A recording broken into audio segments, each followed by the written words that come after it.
English మాట్లాడడానికి భయపడుతున్నారా? అయితే మీకోసమే ఈ స్పోకెన్ ఇంగ్లీష్ క్లాసెస్. వెంటనే కాల్ చేసి జాయిన్ అవ్వండి. రమ్మగారు, మనం గతంలో కొన్ని అమ్మవారి కథల గురించి చెప్పుకున్నాం.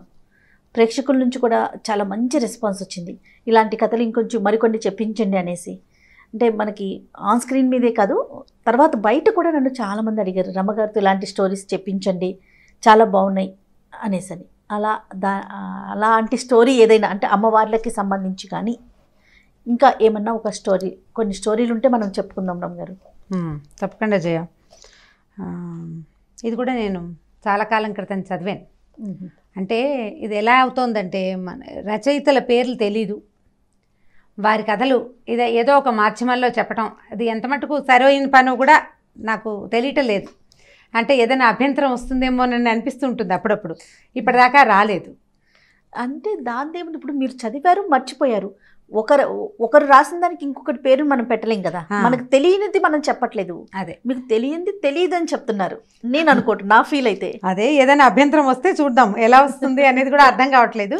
మీరు నాకు ఒకరు వ్యూవరే అడిగారనమాట నన్ను, మీరు వాళ్ళ కథలు చెప్పేస్తున్నారు కదా, వాళ్ళు అంటే మిమ్మల్ని అడగరా, అదేంటి మా కథలు మీరు చెప్పుకుంటున్నారండి. నేను నా సొంత కథని చెప్పుకోవట్లేదు కదా, ఇది ఏ కథలు నా సొంతం కాదనే కదా చెప్తున్నాము. అంటే ప్రజలకు అందించడానికి ఎలాంటిదైనా చేయొచ్చని అనిపిస్తుంది. మరి చూద్దాం, ఏదైనా అలాంటిది. వక్రీకరించట్లేదు ఇక్కడ మనం వ్యక్తులను కానీ సంస్థల్ని కానీ లేకుంటే కమ్యూనిటీస్ని కానీ వక్రీకరించట్లేదు, ఉన్న మంచిని చెప్పుకుంటున్నాం కదా. అదే అదే చూద్దాం, మీరు అన్నట్లుగా అలాగే అనుకోవాలని అనిపిస్తుంది. ఏదైనా చిన్న తేడా వస్తే అప్పుడు ఇక చూడాలన్నమాట దాని మీద ఎట్లా చేయాలి అని.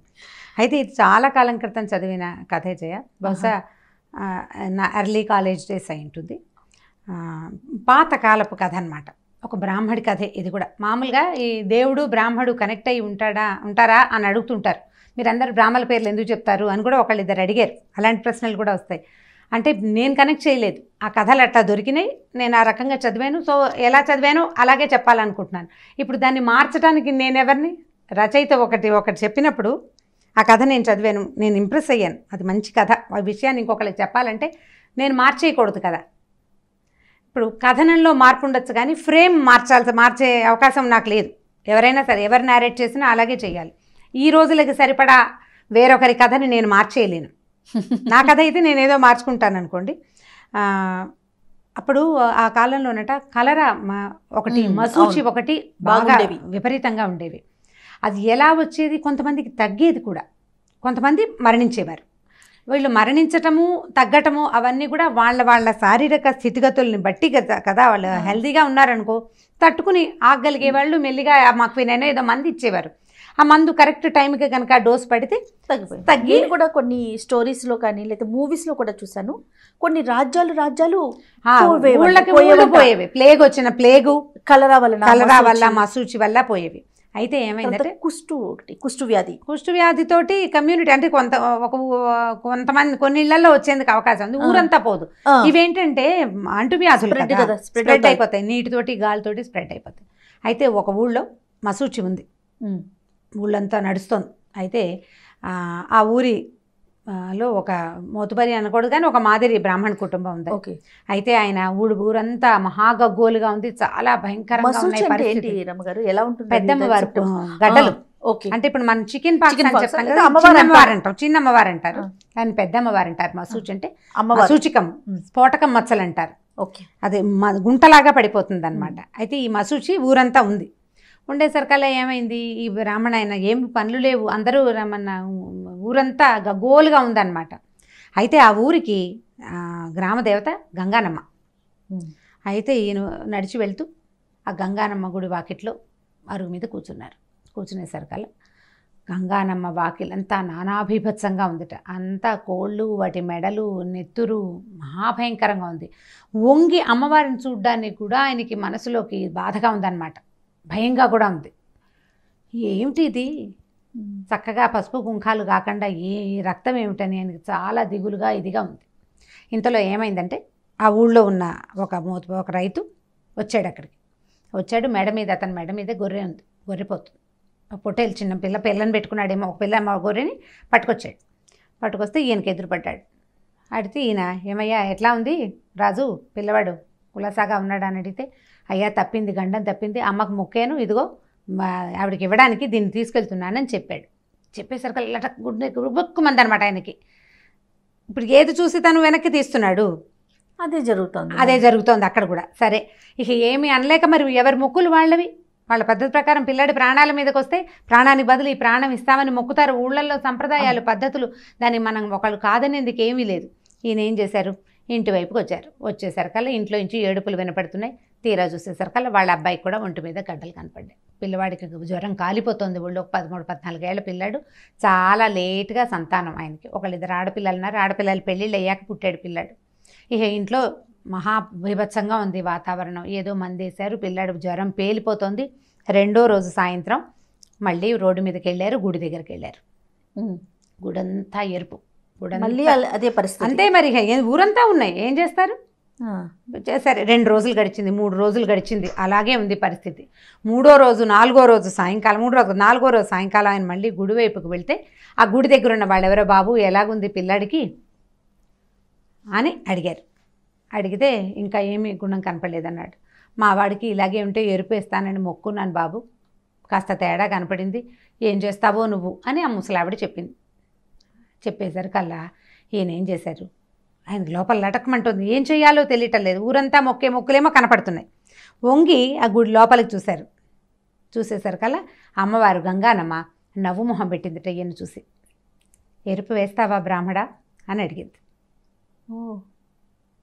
అడిగేసరికి ఈయన ఏం చేస్తాడు, ఒక్కగానొక్క పిల్లాడు, ఈయన పెద్దవారు అయ్యారు, ఆడపిల్లలు పెళ్ళిళ్ళు అయిపోయినాయి, పిల్లవాడికి ప్రాణాల మీదకు ఉంది, ఏమో ఎటుపోతుందో చేద్దాం, ఏం చెయ్యాలి. తల ఆడిచ్చారు. ఆడిచ్చేసి వచ్చేశారు. 2వ రోజు సాయంత్రానికి జ్వరం జారింది. మెల్లిగా పిల్లాడు అమ్మ అన్నాడు, కాస్త మామూలు దాంట్లో పడ్డాడు, జ్వరం జారింది, పొక్కులు నెమ్మదించినాయి. పిల్లవాడు మెల్లిగా తర్వాత 7వ రోజుకో 6వ రోజుకో స్నానం చేయించారు, బాగుంది. ఇప్పుడు వచ్చింది అసలు సమస్య. మొక్కు తీర్చొద్దు, మొక్కు తీర్చాలి కదా. ఇన్ని రోజులు ఆయన వాకిట్లోకి వెళ్ళాల, గంగానమ్మ దగ్గరికి వెళ్ళలేదు. ఊరంతా కొద్దిగా సద్దు మణుగుతోంది, మెల్లిగా తగ్గుతుంటే సరే ఒకనాటి సాయంకాలం మొక్కు తీర్చడానికి సిద్ధపడి ఈయన అన్ని సంబారాలు సమకూర్చుకుని అమ్మవారి గుడికి గంగానమ్మకి ఎదురుకుండా వెళ్ళారు. ఈయన చూసేసరికల్లా ఆవిడ నవ్వింది. తెచ్చావా బ్రాహ్మడా ఎరుపు అని అడిగింది. అడిగితే ఆయన నవ్వాడు గుంభనగా. తెచ్చానమ్మా, తెచ్చాను అని చెప్పి సంచులేంచి ఒక ఎర్ర చీర, గుప్పెడి దోశల నిండా ఎర్రటి గాజులు, ఇంత కుంకుమ, ఇన్ని మందారాలు తెచ్చి పాదాల దగ్గర పెట్టాడు. బా, ఆవిడ నవ్వింది గంగానమ్మ. ఆవిడకి తెలుసు నువ్వు ఎరుపు అడిగాను, నేను ఎరుపంటే నెత్తురేనా, వాళ్ళ ఎరుపది, ఈయన ఎరుపిది అది ఇచ్చి వెనక్కి వచ్చేసాడనమాట. ఇంతే కథ. ఇది ఒక పేజీన్నరే ఉంటుంది. ఓకే, కనీసం నేను 16-17 ఏళ్ల వయసులో చదువుకుంటాను. అది ఎంత పట్టుకుందంటే, గంగానమ్మ నవ్వటం అంటే ఎలా నవ్వుతారు దేవుళ్ళు.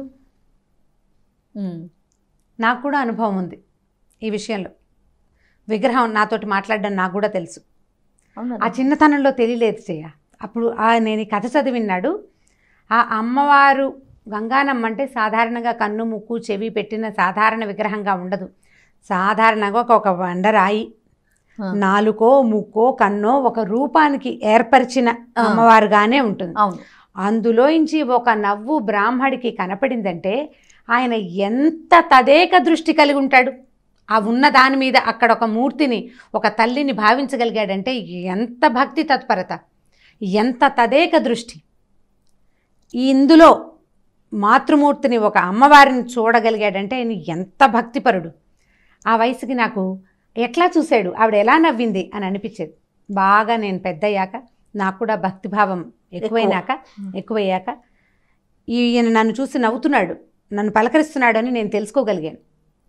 అది తెలుసుకున్నాక ఈ కథలో వాళ్ళు చెప్పదలుచుకుంది ఒట్టి ఎరుపే కాదు, భగవంతుణ్ణి చూడగలగటం అనేది ఒక భావం గట్టిగా ఉందని నేను నమ్మాను. అది వెళ్తే ఒక దేవాలయానికి వెళ్తే అమ్మవారు ముభావంగా ఉందా, నవ్విందా అనేది పరిశీలించే బుద్ధి నాకు తర్వాత అలవడింది. నేను అలాగే చూస్తాను. ఆవిడ ఎలా ఉన్నారు, ఆవిడ ఏ మూడ్లో ఉంది, వచ్చావా అన్నట్టు పెట్టిందా, నువ్వు నా దగ్గరికి రాలేదు, వాళ్ళ ఇంటికి వస్తూ నన్ను చూడడానికి వచ్చావు, అలాంటి భావన నాకు చూపించింది చాలాసార్లు.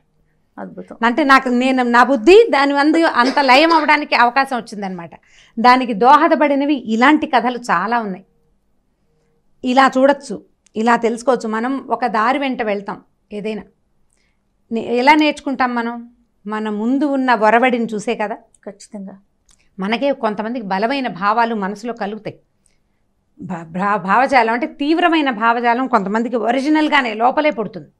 అట్లా లోపలే తీవ్రమైన భావజాలం పుట్టి భక్తులుగా మారిన వాళ్ళు పెద్ద పెద్దవాళ్ళు, ఇప్పుడు మన త్యాగరాజుల వారు కానీ, మన అన్నమాచార్యుల వారు కానీ, వాళ్ళకి బలమైన భావనలు, ప్రగాఢమైన భావనలు, వాటిని బయటికి వ్యక్తీకరించడానికి వాళ్ళకి మంచి భాష, వ్యక్తీకరణకి వాళ్ళకి ఒక సాధనం దొరికింది.